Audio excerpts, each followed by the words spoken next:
Just as a disclaimer, we want you to know that some of the movies that we will be reviewing were shot in a different time and era where people of race and sex were not treated equally.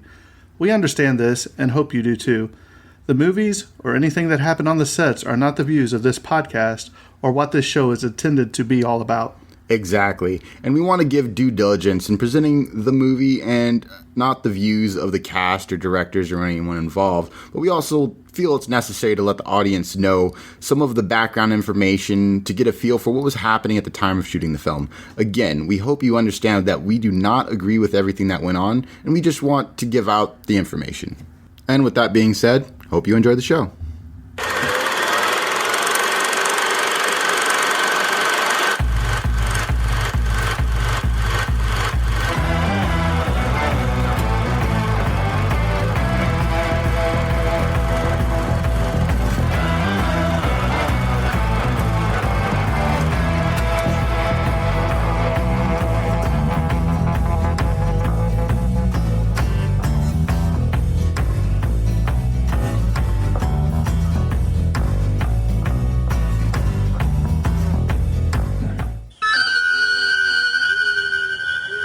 Halloween night.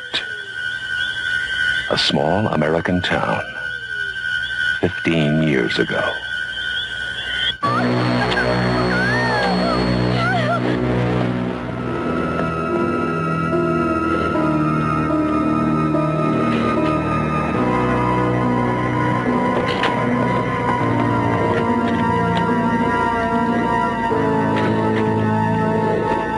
Michael?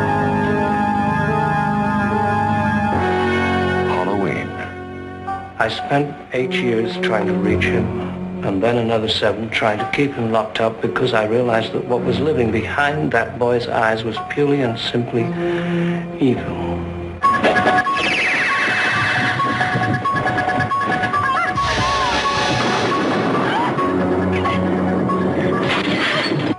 I think he'll come back.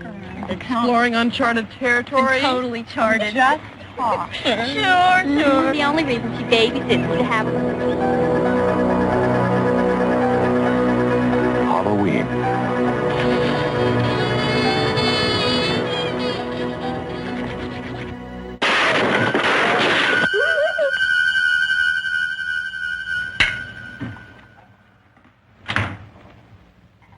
Okay. Come on out.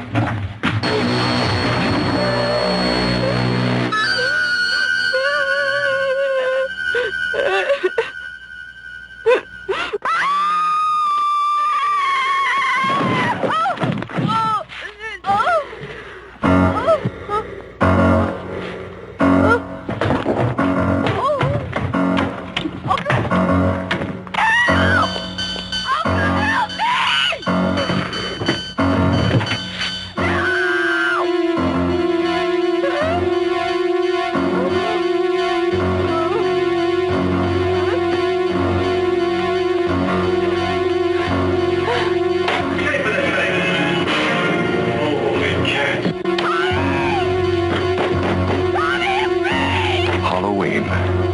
The night he came home.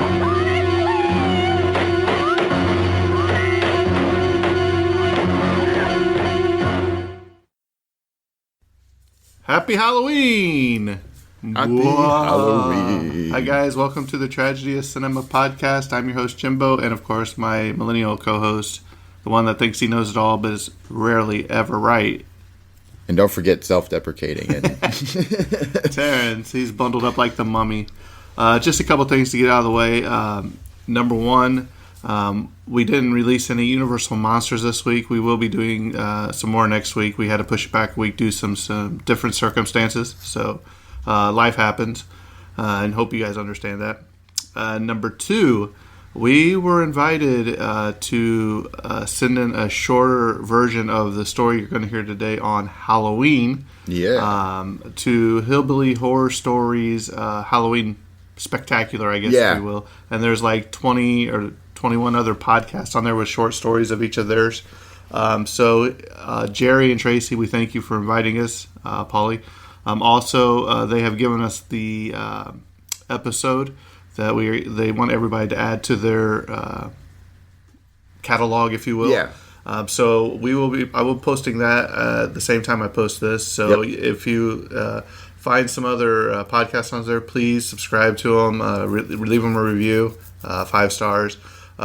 Just letting you know, there are some stories on there that may be a little adult themed oriented. So if you have younger kids, I would suggest you pre-listen before you let them. Hillbilly Horror Stories is PG-13, but all the people that they're bringing into the fold, it's varying sort of. Great people. Yo, yeah, absolutely. And I was captivated by the stories I heard. I know even one person on there talks about he has an interview with a person that was there at the Amityville Horror House. Actually there. That was actually there when they went in. So I thought that was cool. And some different stuff. So be on the lookout for that. It should drop at the same time as this. And then just go to subscribe to them on, download the episodes and help them out. So Terrence, are you ready for the question of the day? I haven't given you Let's one in a do long it. time. It's been a while. This one's gonna be interesting. On the day of spooks. I want to know, Terrence, what was the best and worst costume you ever dressed up for on Halloween?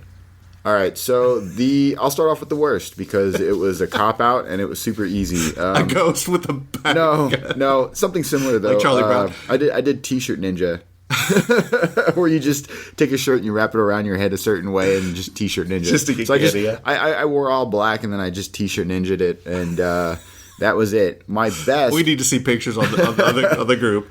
My best one. And this was a compilation effort of me and a couple friends. Like, all of us together made this work. So we all got, like, old 20-style pinstripe suits. And we were just a mafia. Like, my buddy was, like, the Godfather. So we had this giant coat, just, like, a fat ring. And then, like, we would accompany him. And we looked like, all of his capos.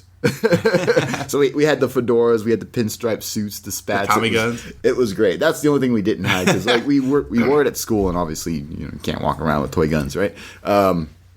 But yeah, no, that was probably the best, just because it was so fun. Like all of us together, and then people knew right away, like what we were dressing up as. If you look on Facebook, I posted something earlier about you remember those masks that were like plastic. I saw with that. You had like the plastic outfit with the mask with the 2 staples and the string, the rubber band thing. Man, them things would cut circulation in your face. You'd be sweating. You couldn't breathe through those things. Not at all. And then it would just get icky inside. And by the time you'd go to like the third house, you'd have to have it on top of your head. And they're like, who are you? And you just bend your head down. That's who I am. And then inherently, one of those rubber staples would pop out. Oh, yeah. So you're and then just you'd have to dragging it along. Yeah. Like you try to tie it around what's left of the staple. Now you're getting a migraine because you're cutting in, bleeding. Good times. Yeah. A couple of my Halloweens. One time my dad worked for a company and they were throwing out some stuff and he grabbed like different tubes and aluminum stuff and made this robot space thing. It was pretty creative. Thanks, Dad. I'll have to put a picture up if I can find one. Nice. Also, I remember I had this like crazy looking mask, and I found a lab coat at Goodwill. Oh, nice! And put blood all over it, and put like doctor something on there, and then my cousin Scotty, he dressed up like a sheriff and like handcuffed me, and I had broken handcuffs and all that. So, nice. So enough about that. Let's go ahead and jump into Halloween. Halloween on Halloween. Dum, bum, bum. Release date. And if you hear anything, it is a torrential downpour outside. So, it's pretty creepy outside right now. So, also to anyone who's out in Southern California, I hope you are all safe. I know there's a big fire going down there. My family's out there too. Always a fire out there somewhere? It seems to get worse and worse every year. Well, I seen they cut the water off for like 4 million people or something. They cut water off. They also cut electricity off too. So obviously. I hope everything. Yeah, goes hope well everybody down there. stay safe out there. So, release date October 27th, 1978. Budget $325,000. So, pretty low budget actually, especially if you pair it with other movies that came out late 70s, right? early Because 80s. half of that was spent on one of the cameras. Exactly. We have Gross USA. 47 million. So it made a lot back. It did low budget. How would you like to be made that guy that you like the Blair Witch or whatever, that you film these things just like really a home low budget project, and then it just blows up and you make millions. But the thing is, you go to try to reproduce that again and you have an epic flop. You know what I mean? That's typically what happens with a lot of especially cult classics. You'll have one hit and then nothing really else hits the same. Right. Directed by John Carpenter. So for those who, for some reason, aren't familiar with John Carpenter, he also directed other movies like The Thing, They Live, Escape from New York, Escape from L.A. The Fog. The I know Fog. he did The Fog. That was one of the scariest movies I had ever seen. And Big Trouble in Little China. Love that movie. The writing credits, John Carpenter, who did the screenplay, and Deborah Hill, who also helped write on the screenplay. Technical specs, we're looking at a runtime of 1 hour and 30 minutes. Sound mix, mono, that's Dolby Atmos. This was camera, Panavision Panaflex, and Panavision C series lenses. So, as Jimbo stated before, a lot of the budget was dumped into this particular camera. And it was not only the camera, because it was high quality, and the lenses captured a 2.35 by 1 ratio, which is what they were aiming for. But they also were one of the first films to use a Panaglide camera rig. So all the iconic point of view shots were done using a Panaglide camera rig. So basically, the Panaglide was a competitor to the now unanimous Steadicam. So Steadicam is like when you're walking around, and no matter how you're moving, the cam stays steady. So it's a precursor to that. So this allowed the camera to be fitted onto the camera operator for far-ranging and smooth, unbroken shots. John Carpenter really loved it because he can shoot copious amounts of footage in one day to make up for the film's small budget. And also, it was this movie was among the first to use it alongside another movie that was Days of Heaven. Never seen it. Neither have I. So yeah, that's a little fun fact about the camera and some of the stuff that they had on set and what they were doing when they were filming. So now, the film length, we're looking at 2,484 meters. You're looking at about 3,000 foot reels. The negative format, 35 millimeter. Cinematographic process, that's Panavision, widescreen. And printed film format, 35 millimeter. And now for the awards. Academy of Science Fiction, Fantasy, and Horror Films, USA. I feel like every movie we've done this month has been that, of course. This was in 2015. They won the Saturn Award, and that's just for the Halloween collection altogether. So that was 2015. In 2014, they won the Saturn Award for Best DVD and Blu-ray Special Edition Release, and that was for the 35th anniversary Blu-ray edition.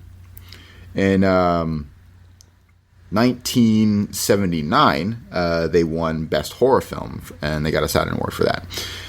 And then we have the Averroes Fantastic Film Festival, 1979. Winner, Critics Award, John Carpenter.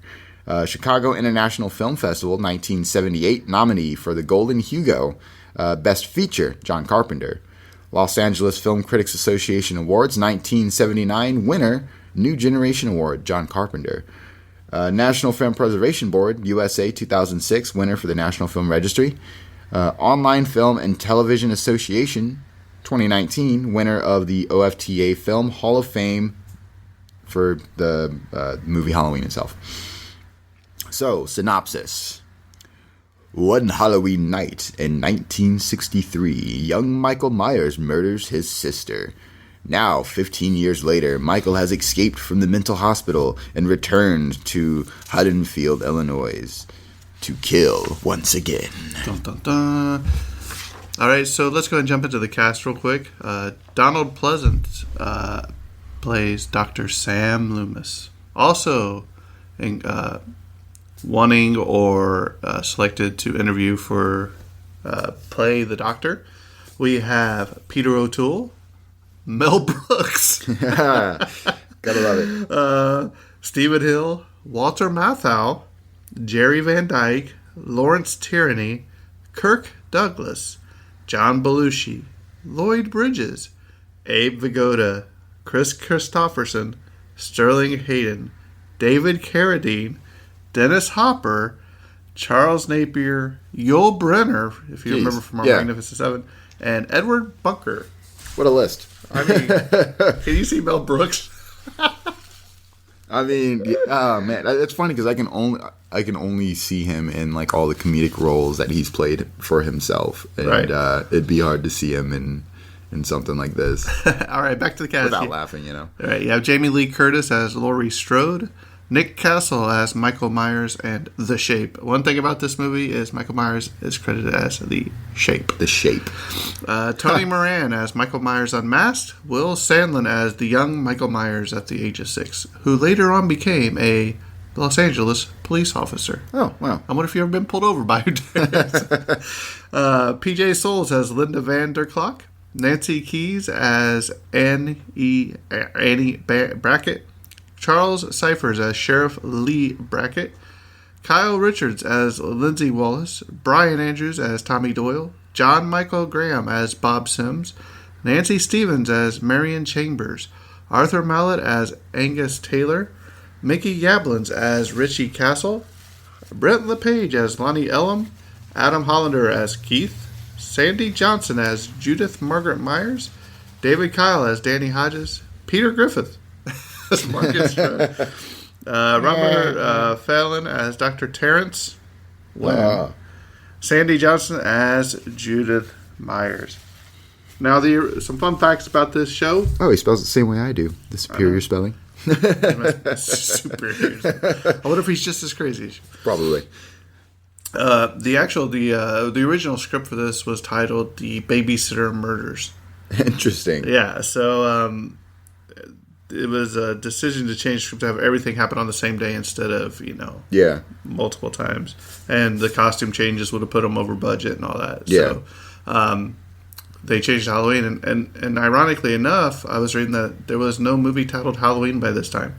This was the first time it was ever used. And I thought, wow, that was pretty cool. It played on, Maybe everybody wanted to stay away from it, and John Carpenter's like, we're doing this. Yeah. He's like, I don't care. Something else, if you notice this movie, it's very dark at times. And I don't mean dark, I mean lighting-wise. Like lighting-wise, yeah. And the reason they had to do this? Low budget. They didn't have no money, so it was out of necessity. Lighting's expensive. Yep. And you got to remember, some of this was shot, most of it was shot at night, except for a couple scenes, you know, so... when they were shooting the scenes to start the film, from Michael Myers' point of view, they couldn't get the 6-year-old child actor till the last day of filming. Oh, wow. So, yeah, so the movie's producer, Deborah Hill, volunteered for Michael. So any scenes where you see his hands coming to view, it's her hands, but you can tell they're manicured and taken really well care of. I was like, really? That's funny. Also, there are 5 different people to ever play The Shape. Yeah. I did air quotes there. The Shape. The Shape. Nick That's Castle. so weird that they call him The Shape. Like, they couldn't think of what else to call him at the time. Like what is he? Crazy Just maniac. The Shape.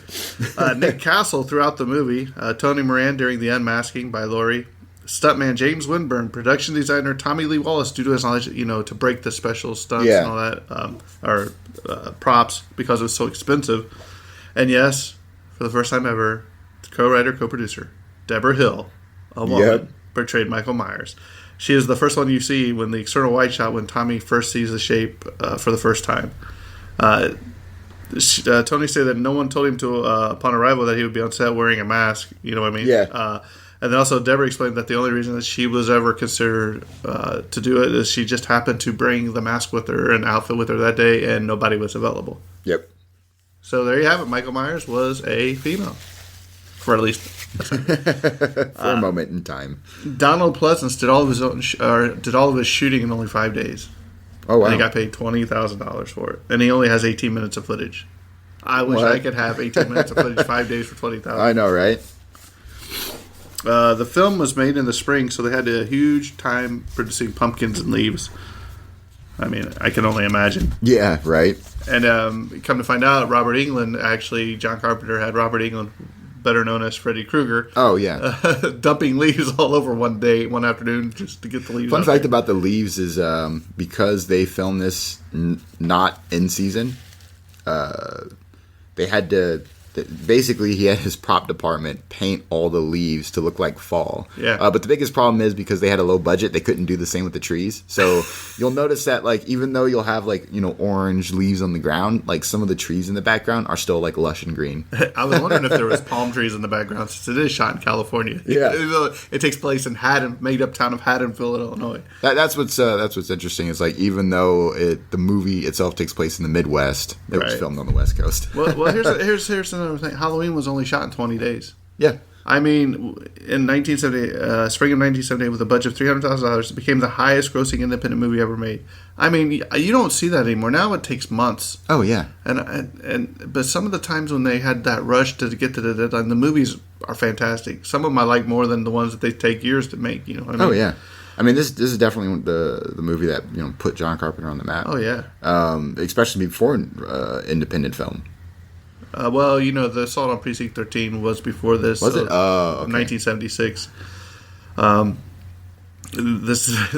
Michael Myers was based upon an experience John Carpenter had in college, where he was touring a psychiatric hospital, where he ran into a little child and who just stared at him. And he said, he just looked at me with a look of evil, and it terrified me.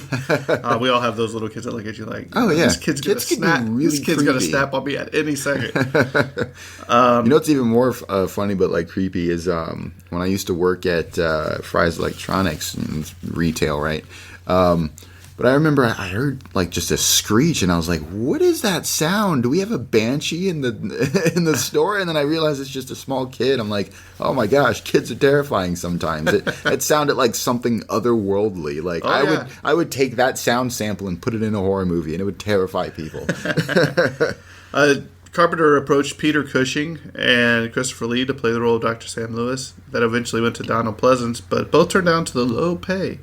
Christopher Lee later stated that it was the biggest mistake he had ever made in his career. Oh yeah, but I mean, he still has done. I think he came out on top there. You don't have to have it all, Christopher Lee. Actually, prior to this movie, there was a book written. It's very rare to find. It was written by Curtis Richards, and it reveals more of the story behind the Michael Myers rage thoughts throughout the movie. Okay. And his motives. I thought, man, I'd like to read that. You know what I mean? It's quite unique. Yeah. I wonder how much it would cost. Oh, I know, if you could find one. John Carpenter considered hiring Jamie Lee Curtis as the ultimate tribute that he could do to Alfred Hitchcock, since had given her mother, which was Janet Leigh, legendary status in Psycho from 1960. And if you want to know more on Psycho, just refer back to episode 2 of this podcast, where we covered Psycho. Long time ago. Come a long way since then. There was also the most significant thing about this movie is obviously, the most important prop is obviously Michael Myers' mask. Yep. What people don't know is the different options they had for the mask. So many. Right. So it was revealed that the crew had originally chosen 2 masks for Michael Myers to decide on. The first was a Don Post Emmett Kelly smiling clown mask that they put frizzy red hair on. This was a homage to how he killed his sister Judith in the clown costume. If you remember, he had that little cellophane like we were talking about earlier. They tested it out and it appeared too demented and creepy. I was like, man, I wonder what they think of it now. I know, Pennywise. Right? The other mask was the 1975 Captain James T. Kirk, none other than William Shatner, which they purchased for about $1. It had the eyebrows and sideburns ripped off, and the face was spray painted fish belly white. And the hair was spray painted brown, and the eyes were cut open a little bit more. They tested out the Kirk mask, and the crew said it was much more creepy because it was emotionless. Yep. Kind of like Michael Myers was without them in the movie. Pretty much. And here's the 2 other people that there was considered for the mask: Richard Nixon that would have been hilarious. And Spock. Richard Nixon. That one kills me. That just kills me. The stabbing effect, as in most movies, is a knife plunging into a watermelon. So you get the... Yeah. This film was shot out of sequence because John Carpenter created a fear meter in Jamie Lee Curtis that she didn't know what kind of terror she would be exhibiting during the movie. Jamie Lee Curtis was so disappointed with her performance in this movie that she convinced she would be fired only on her first day of shooting. Oh, geez. I've noticed that with a lot of movies we cover. A lot of people think that they're going to be fired. Even Captain Picard thought he was going to be fired. Well, I think what it comes down to is, I mean, and this is just true across the board, not just for actors, but we're all our own worst critics. Like, Right. I'll look at something I do, I'm like, man, I did terrible and awful. I should never do this again. And then somebody else will come back. Oh, and so be you like, listen to our early podcast episodes. I'm like, no, it's actually pretty good. I'm like, oh, I feel a little bit better about myself, but not really. Anyway, Right. So, but her phone rang that night, and it was Yeah. John Carpenter, and he said, "Hey." She thought this is the end of my movie career. I'm never going to go anywhere. But nope, Carpenter called to congratulate her until he was very happy with the way things had gone. But the fact that she was Janet Leigh's daughter probably didn't hurt any, you know. exactly, yeah. Because Carpenter was a big Hitchcock fan. Even though Jamie Lee Curtis wasn't even Carpenter's first choice. She says he wanted the daughter of the person on Lassie. I was like, wow. The Michael Myers house is actually an abandoned building the filmmakers found in South Pasadena, California, which has Yep. now become a chiropractor office. What a transformation. Going from breaking backs to building backs. All the actors wore their own clothes to save on the budget. Yeah. As we stated in our, we already filmed this short for the Hillbilly Horror Stories episode, but Jamie Lee Curtis went to J.C. Penney for all of Laurie Strober's and got her whole entire wardrobe for the movie for only less than $100.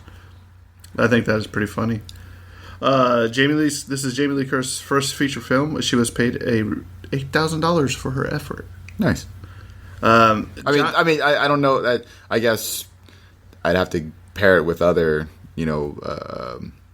what other people made. But obviously, like $8,000 was nice for me. I'd go in on a film set. And be But it like, was only 20 days of shooting. Remember that. That's true too. So you break that down. That's, Shoot, I'd do it.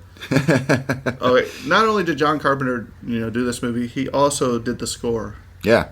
in 4 days. Yes, he did. So basically, he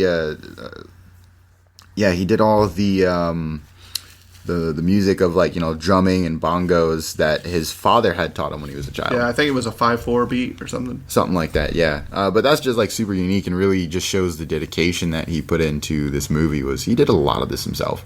Oh yeah, yeah. But with the budget, he couldn't really go out and hire anybody either. Exactly.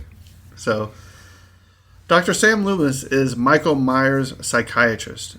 Sam Loomis is also the name of Marion Crane's secret lover in Psycho in 1960. Coincidentally, Marion Crane was played by Jamie Lee Curtis's mother, Janet Leigh, and Annie is played by actress Nancy Keys, who was credited as Nancy Loomis. The name Loomis was also used in Scream in 1996. Yep. Remember Billy Loomis? Another fun fact is a lot of the names in the movie are from people they know. Right. Yeah. But why not? This was voted the 5th scariest movie of all time by Entertainment Weekly. Oh, wow. So, I mean, I'll get ready to tell you about. You remember the Roger and Ebert Yeah. duo?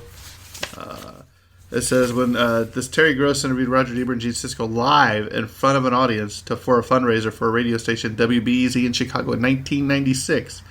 Terry asked him about the scariest movie they had seen. Roger mentioned how the first Halloween movie was extremely scary, and then recounted how when Gene saw it at a local movie theater, he was so scared he took a cab home, even though he only lived 2 blocks from the movie theater. Gene then recounted how when he got home, he went to the shower and pulled the curtain back to see if anyone was there. That's funny. So, man, traumatized him. I mean, it's the most. I mean, there's a reason why a good chunk of movies use that as sort of a horror setting. I mean, we talked about it when we were when we did our Psycho episode. But the shower is one of the most vulnerable places you can be. Right.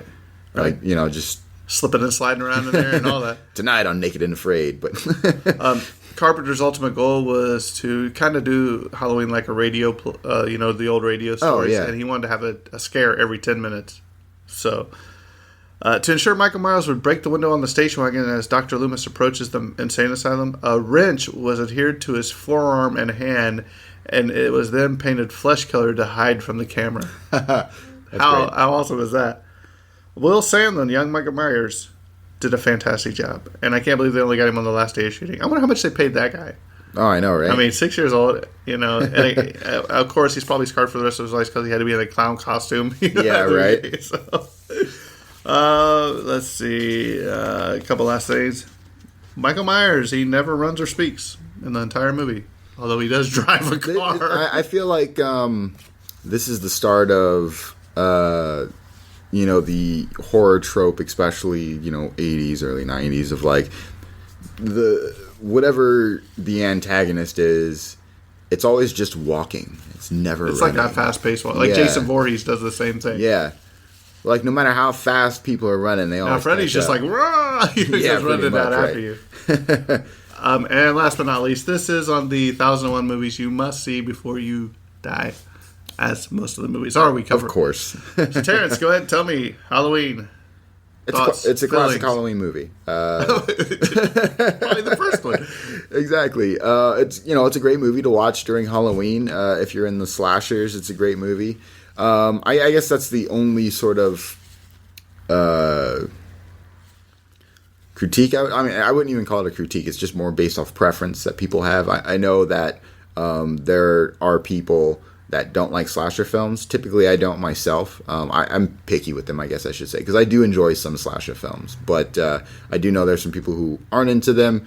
I would say it's the core of slasher films. I think it might have been like one of the first. Exactly. Actual, Like it's. I don't want to say the first slasher film, but it's one of the first that has a character that comes back for sequels. Exactly. That makes sense. And made it popular. You got Michael Myers, then you had Jason Voorhees, then you had Freddy Krueger, then Exactly. you had Chucky, then you had Candyman. And now, exactly, and obviously he's such an iconic character along with Jason Voorhees and all the ones you just mentioned. I mean, he even makes appearances in video games. He's been in Mortal Kombat. He's been in, I believe it's Days Gone, where you have to run from.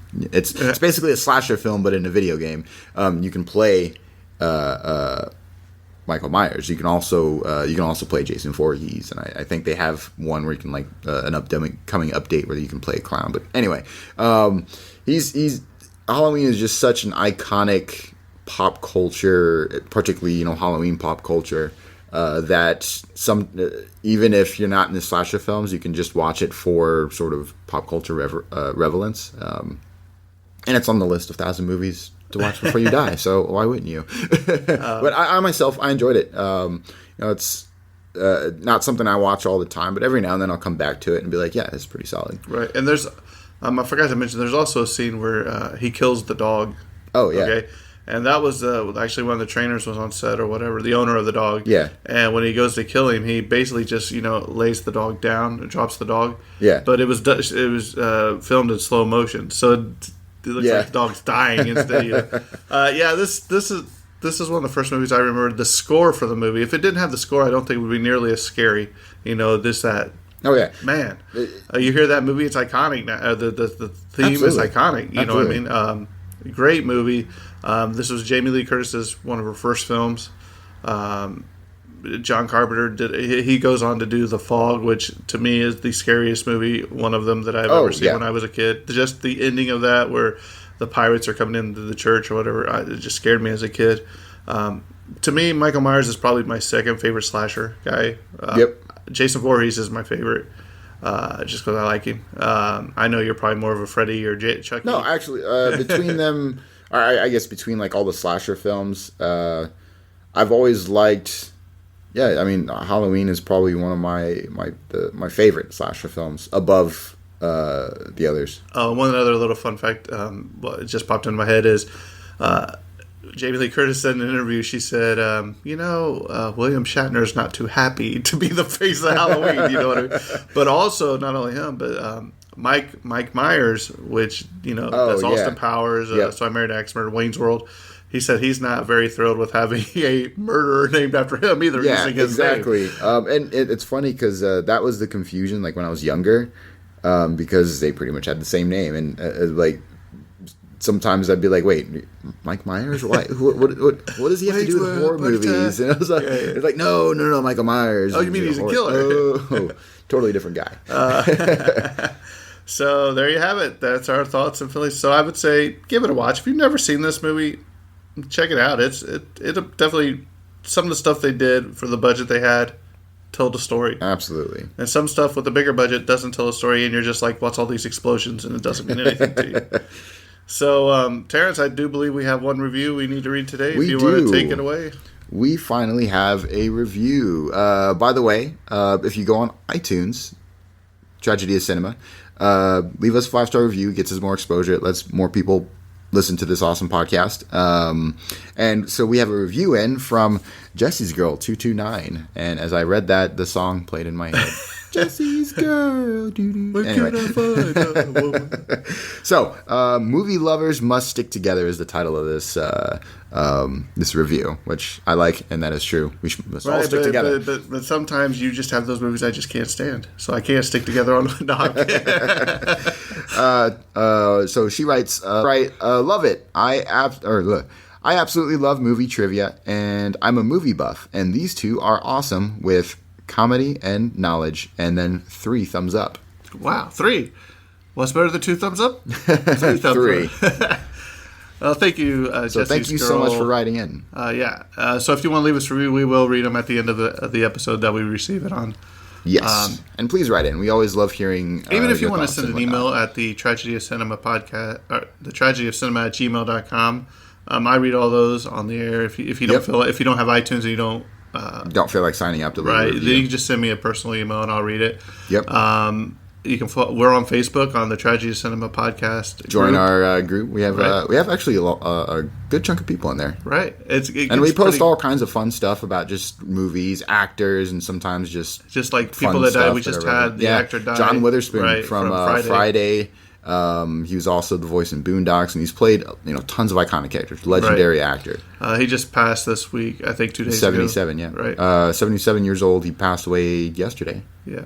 So, R.I.P.